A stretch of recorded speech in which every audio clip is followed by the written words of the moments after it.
朋友，歡迎返到嚟積木認字教室。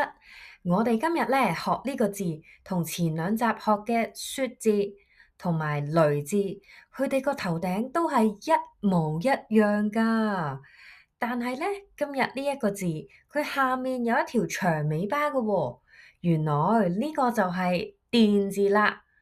咦，點樣記個電字呢？其實好簡單嘅啫。小朋友，你知唔知屋企有啲電器，佢哋點樣先會叮一聲咁着咗㗎？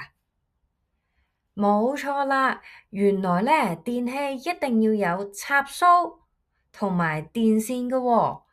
大家一齊嚟望下電字嘅下面呢部分，睇唔睇到呢度有個方格仔啊？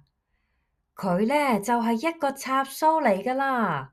而下面彎彎長長呢條尾巴呢，就係連住插蘇嘅電線啦。有插蘇，有電線，先至有電㗎嘛。好啦，到你啦喎，我問你先，電字下面個方格係咩嚟㗎？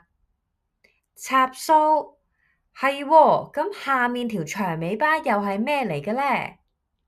冇錯啦，係電線嚟㗎，所以有插蘇又有電線嘅字係咩字話？電字，非常好啊，小朋友！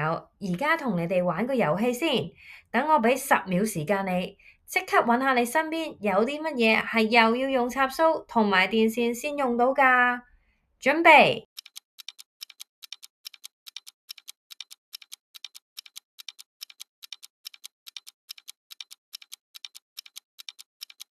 哇，小朋友，你哋揾到幾多個啊？